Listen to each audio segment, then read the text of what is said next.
Jadi sebelum jadi ketua IBEK itu saya nggak tahu makanan dan minuman. Jadi saya bekerja di sebuah travel agent, di salah satu travel agent di sana sebagai guide. Nah, setelah beberapa lama jadi guide, ternyata Bali tertimpa masalah atau isu kolera waktu itu tahun 94. Jadi hampir semua wisatawan Jepang saat itu tidak berkunjung ke Bali. Mengenai regulasi yang sudah dibuat oleh pemerintah, khususnya pemerintah Provinsi Bali, dalam hari ini melalui Gubernur Bali Bapak Wayan Koster, itu sangat bagus sekali sebenarnya itu. Jadi kalau kita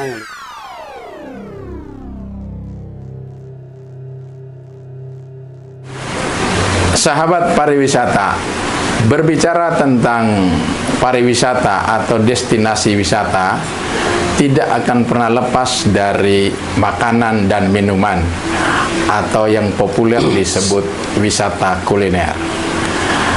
Kali ini saya mengunjungi salah satu tokoh pariwisata Bali yang juga ketua IFBEK, Indonesia Food and Beverage Executive Association.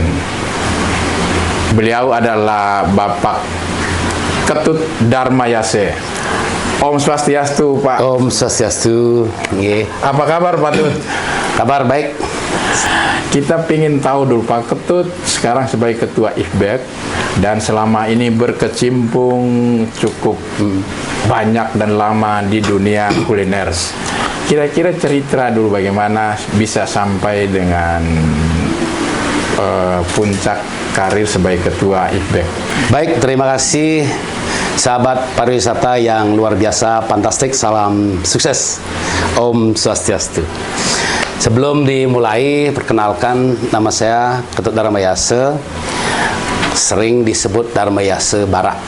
Jadi saya ini aslinya dari sebuah desa kecil di Buleleng, tepatnya di desa Gunung Sari, Kecamatan Seririt, Kabupaten Buleleng. Jadi saya mulai merantau ke Denpasar ini di sekitaran tahun 93 dengan tanpa berbekal knowledge, kemudian skill dan experience, jadi totally kosong. Jadi di situ saya berusaha untuk memulai diri bagaimana sih merantau ke sebuah kota yaitu di Denpasar. Usia berapa itu, Pak Tut? Itu sekitaran usia itu tahun 93 ya, usia berapa ya? 18-19, baru tamat SMA lah. Ya, ya.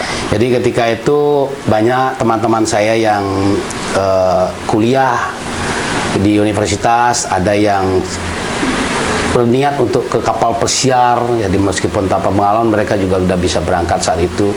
Dan saya karena kebentur modal, jadi saya tidak bisa kuliah, biaya.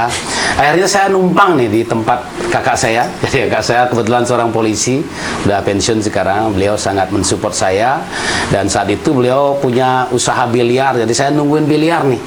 Tapi di sela-sela menungguin biliar itu saya pingin juga seperti teman-teman yang lain gitu ya, jadi bisa kuliah. Akhirnya saya ngambil 3 program kursus waktu itu. Jadi kursus bahasa Jepang yang itu diploma 1 yang setahun, kursus belajar tentang guide Jepang gitu. Satunya lagi saya ngambil khusus menulis berbahasa Jepang.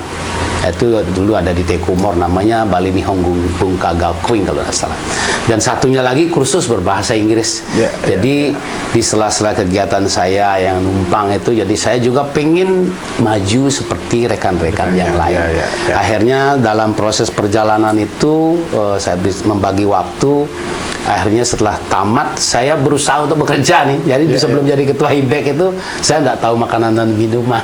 Jadi saya bekerja di sebuah travel agent, di salah satu travel agent di sana sebagai guide. Nah, setelah beberapa lama jadi guide, ternyata Bali tertimpa masalah atau isu kolera waktu itu tahun 94. Jadi hampir semua wisatawan Jepang saat itu tidak berkunjung ke Bali. Nah, ketika tidak ada kunjungan wisatawan Jepang ke Bali, otomatis para guide Jepang itu kan nganggur. Nah, saya mengambil lagi banting setir nih. Coba, karena selain Jepang kan masih ada Australia banyak di Kutek, itu pikiran saya, dan Bali Indonesia itu kan luas, jadi domestiknya banyak. coba saya ngelamar di hotel. Jadi karena saya tidak memiliki keahlian di hotel, saya ngambil kursus lagi waktu itu. Iya. Kursus bidang hospitality, belajar berbahasa perhotelan. Nah, setelah saya tamatkan itu 3 bulan kalau singkat sekali. Saya pelatihan di sini, training di Hinakute. Ya. Nah, saat itu banyak mahasiswa-mahasiswa dari LPK, LKP itu training di situ, dan saya hanya mungkin saya saja yang tamatan atau bukan program makanan minuman ya, tapi Lembaga saya kursus ya. lembaga kursus saja. Jadi saya training di situ. Saya tidak ngerti apa itu makanan dan minuman. Jadi makanan-makanan itu, minuman itu jenisnya nggak tahu, gelasnya, cutlery-nya, Chinawan nggak tahu saya. Karena saya bisanya cuma berbahasa. Nah, ini nanti buat teman-teman yang lain ini.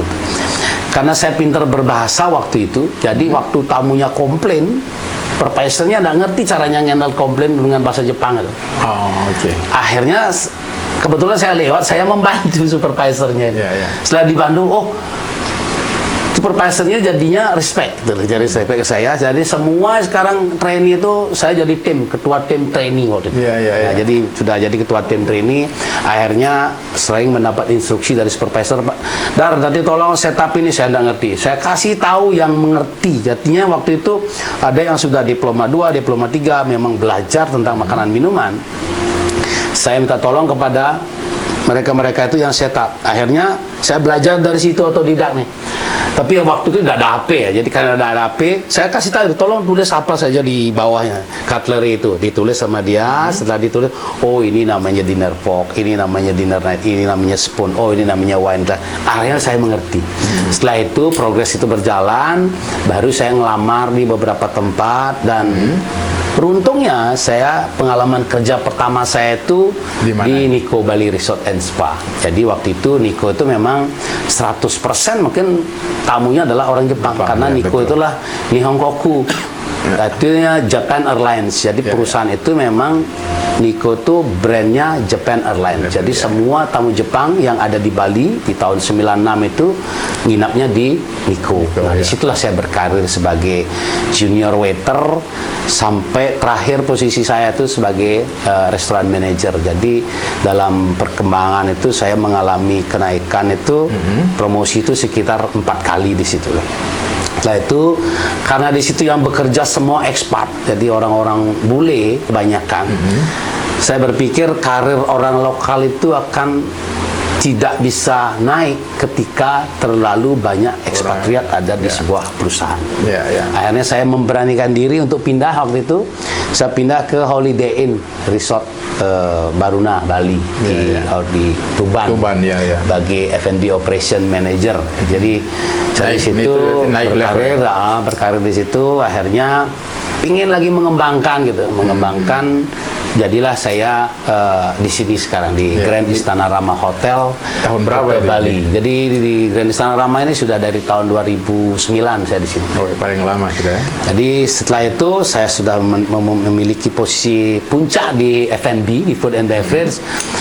Saat ada pemilihan ketua IFBEC itu, Indonesian Food and Beverage Executive Association itu, saya dicalonkan oleh teman saya. Jadi di situ dicalonkan ada senior, ada 3 kandidat waktu itu yang mewakili senioritas, di umurnya sudah di atas 50. Kemudian ada yang mewakili kaum milenial yang di bawah 30, dan ada yang saya di middle. Nah, akhirnya dalam pemungutan suara yang seperti pemilihan eksekutif calon bupati, jadi kita dipilih secara online sama mereka, sama tim-tim anggota IFBEC itu. Akhirnya ditetapkan suara terbesarnya adalah saya. Itu pengalaman saya sedikit tentang IFBEC, dan sekarang dipilih kedua kalinya di Asosiasi Indonesian Food and Beverage. Sedikit tentang IFBEC itu apa sebenarnya?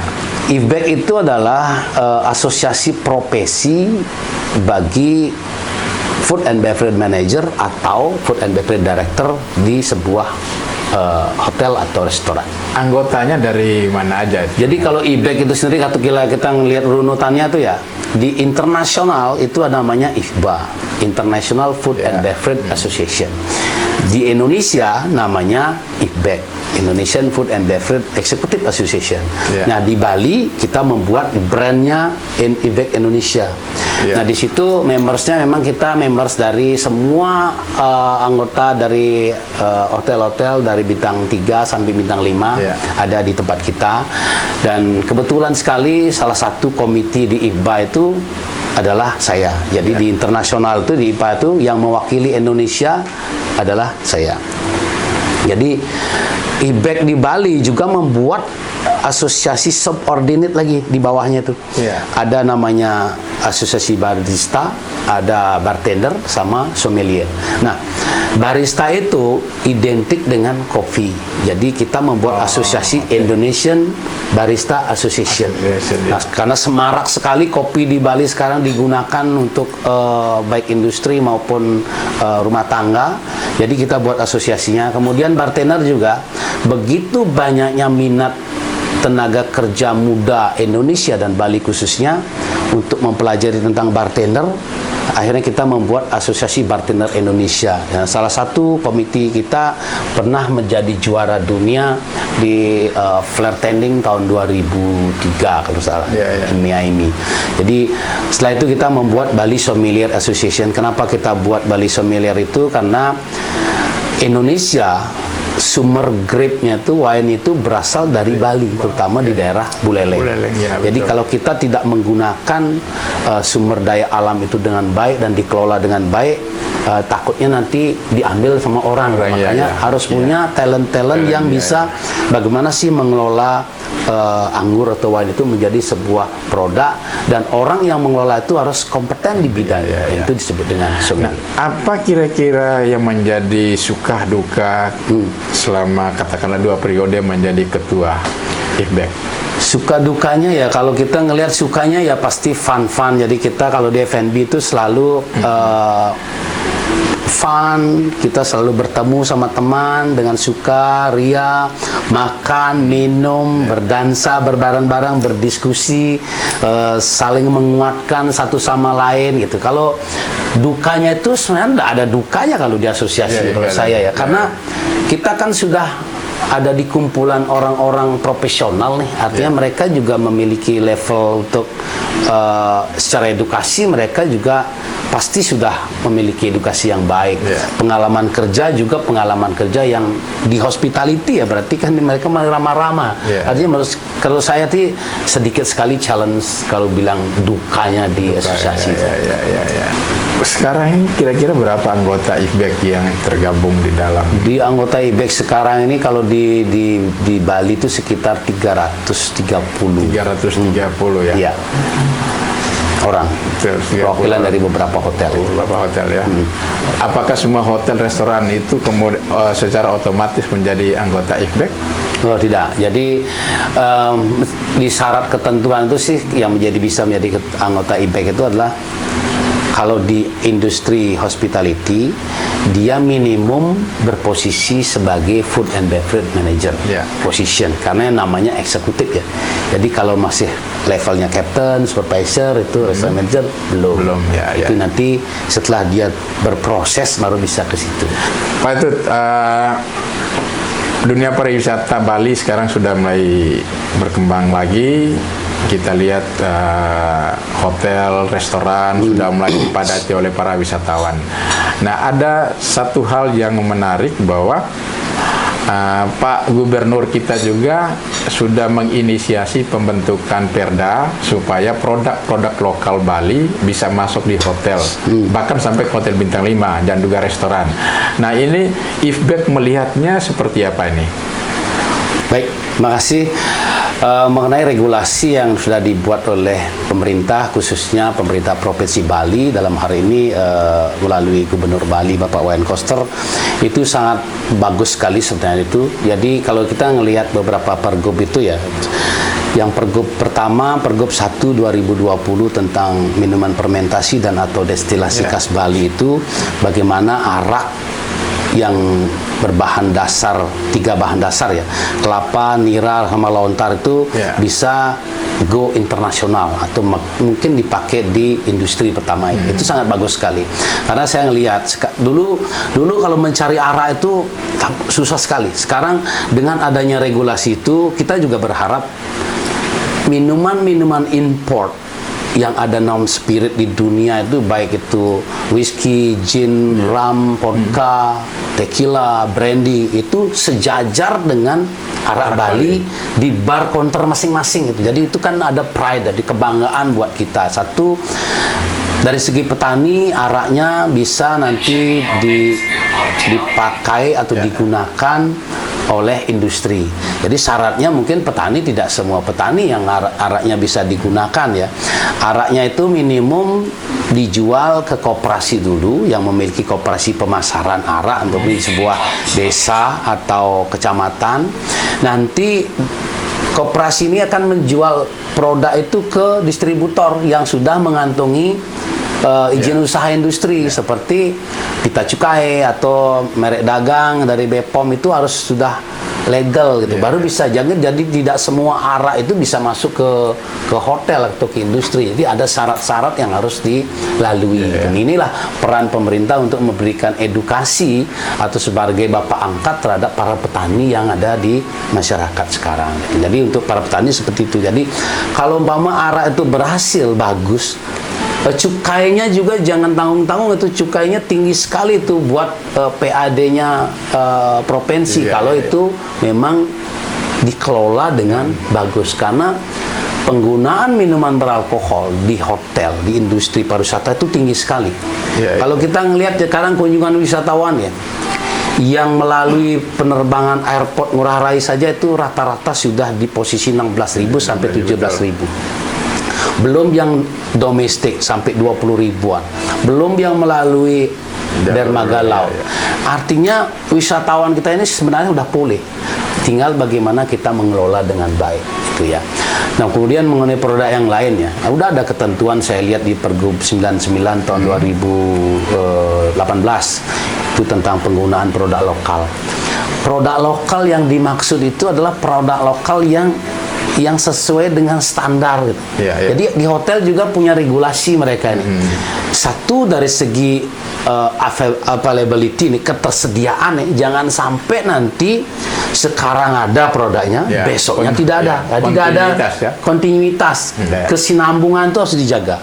Kedua, produk itu harus berkualitas karena kita jual kepada orang luar ini yang notabene nanti mereka juga bisa membranding atau menjual nama. Contoh nih, kita punya salak Bali gitu.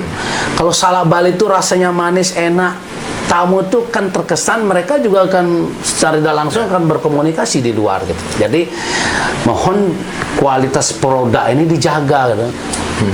Kalau bilang sekarang kan yang paling banyak dipakai di hotel itu kan papaya, pisang, sama nenas. Ini yang paling sering dipakai nih. Ketiga program ini wajib pada setiap breakfast. Nah, kalau ini petani bisa mengelola ini papaya aja nih, biar papayanya tumbuh unggul, subur, bagus, enak, merah, pasti diambil gitu loh. Salah satunya. Contoh yang lain nih, sayuran mungkin? Sayuran juga sama. Sayuran itu, nah sekarang kalau ada keluhan bahwa sayurannya kering, tidak bisa tumbuh, daunnya tidak bisa tumbuh, kan sekarang teknologi sudah canggih nih. Mungkin stakeholder pariwisata yang universitas yang memiliki dekan pertanian dan dinas pertanian bisa bekerja sama untuk memberikan edukasi. Sudah tahu ini mestinya sayur ini harus gendut, harus gemuk, hijau, fresh gitu. Ternyata kurus. Mungkin sudah ada teknologi baru nih. Tanahnya mungkin diambil dulu, diteliti pupuk apa yang menguatkan sehingga itu bisa lebih tumbuh lebih tebal, lebih tinggi, lebih fresh. Jadi sudah ada bagian-bagian atau porsi-porsi yang semestinya menjadi bapak angkat terhadap petani yang mengalami masalah seperti itu. Sejauh ini Pak Ketut melihat bahwa produk lokal yang masuk di hotel maupun restoran itu berjalan dengan baik dan di welcome oleh pihak hotel ataukah masih ada penolakan? Kalau melihat trennya saat ini, karena memang ini sudah kewajiban bagi setiap pengusaha hotel ya. Jadi 30% produk yang digunakan di hotel itu sudah menggunakan produk lokal. Produk lokal. Dan mereka Apakah juga perlu ada peningkatan lagi mungkin dari IFBEC kalau punya? bisa lebih meningkat lebih bagus. Jadi minimum 30 itu juga sudah cukup. Karena gini, karena kalau semakin banyak, Mama 100%, Mama. Jadi ada juga beberapa konsumen dari luar tuh yang belum terbiasa mungkin dengan produk kita. Jadi jangan sampai itu bisa membuat mereka pindah ke tempat lain gitu. Ya. Terakhir Pak Tut, produk lokal kita sudah bicara dan respon juga sudah cukup baik. 30% itu menurut Pak Tut kalau ditingkatkan lebih bagus. Artinya bahwa kira-kira IFBEC sendiri punya harapan lebih, saya pikir, kepada hotel dan restoran untuk menyerap lebih banyak. Apa kira-kira himbauan dari IFBEC untuk? Kalau dari asosiasi kan gini, kita selalu menggaungkan bahwa semua stakeholder pariwisata, baik itu governments, academician, association, businessman maupun media. Kelima stakeholder ini memang harus bekerja bersama-sama. Jadi menjadi super team. Jadi bukan jadi Superman. Jadi bersama-sama bergerak agar nanti apa yang digolkan atau ditargetkan oleh kita semua itu bisa berjalan dengan baik. Lalu memang ada petani punya masalah, kita bisa memberikan sharing atau sekedar edukasi, kita berbagi, baik itu dari media sendiri, dari pemerintah. Mereka kan punya birokrasi yang bagus itu. Dari asosiasi juga bisa langsung ke lapangan membantu. Apalagi bisnismen yang memiliki modal, tinggal bisa memerintahkan aja untuk mengedukasi petani agar petani produknya bisa lebih berkualitas dan bisa diterima oleh pasar. Nah, untuk petani atau peternak sendiri, kira-kira himbauan dari IFBEC apa? Kalau untuk para petani dan para peternak khususnya nih, kita harus menjaga kualitas produk itu biar kualitasnya konsisten aja dulu, dan kualitas produk itu harus baik atau unggul. Caranya seperti apa? Nanti bisa menerapkan yang simple aja nih. Contohnya kalau kita petani pepaya aja yang kecil aja nih, kalau kita satu area itu buat pohon pepaya ini, nanti hasilnya bagus, itu konsisten bisa mensupport hotel yang terdekat lah, jangan sampai jauh-jauh. Itu hasilnya sudah luar biasa. Makanya harus fokus. Sahabat pariwisata, demikianlah bincang-bincang saya dengan Ketua IFBEC Bapak Ketut Darmayase.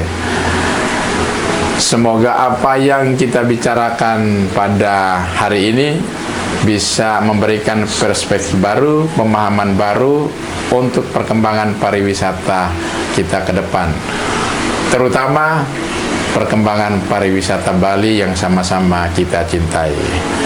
Salam pariwisata wonderful Indonesia.